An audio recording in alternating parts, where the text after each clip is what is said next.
Un voile s'est installé sur la région lémanique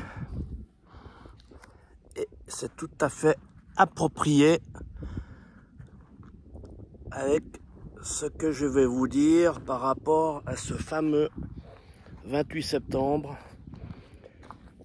2025, donc dimanche dernier, où après un scrutin très tardif et très serré, à 21 000, 22 000 voix près,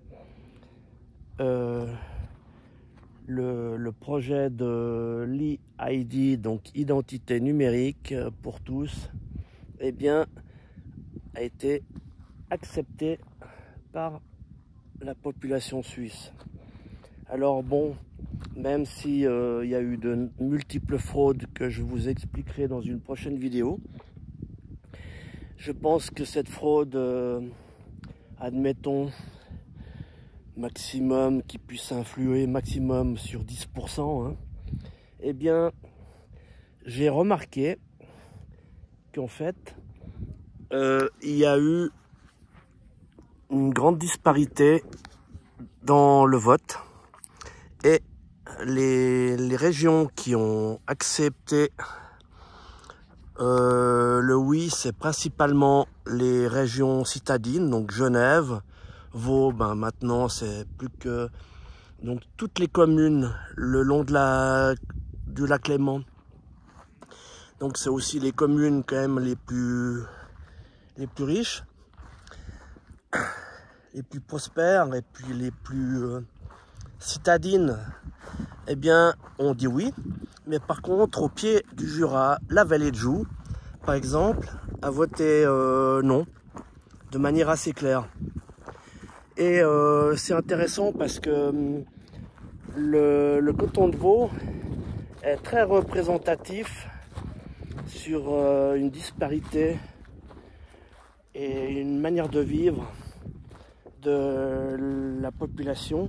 Parce que je l'ai constaté aussi dans le canton des Grisons, qui finalement a basculé dans le oui.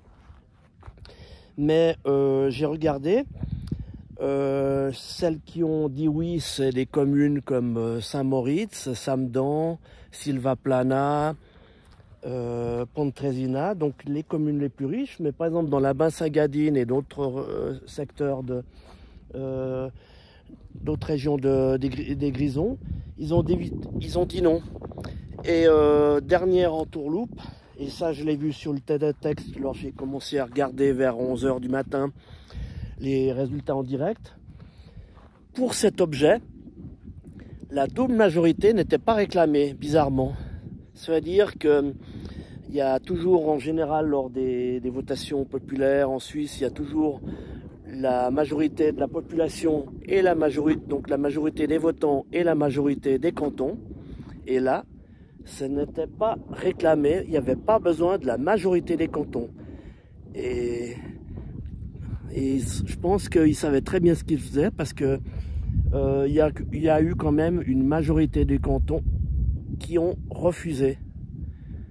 Allez, voyez, donc le Conseil fédéral, voilà, et toute la clique et la caste, à part quelques rares personnalités politiques et éventuellement encore l'UDC, en fait, on n'a que des traîtres qui sont en train de nous entraîner dans le régime totalitaire de l'UERSS, l'Union européenne, qui est un régime non démocratique et qui montre toujours plus son vrai visage totalitaire. Donc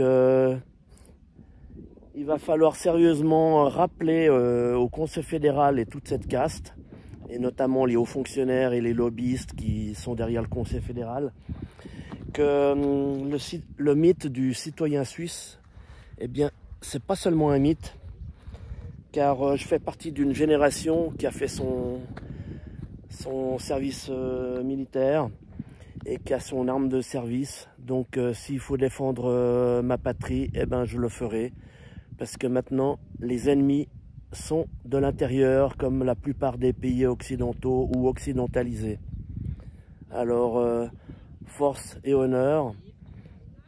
Et gloire à la Suisse, car si depuis des siècles, depuis 1291, la Suisse s'est construite petit à petit autour d'un projet commun d'indépendance et de souveraineté, c'est pour la liberté et non pour avoir une prison nommée identité numérique, donc de surcroît virtuelle, parce que nous, on vit dans le réel.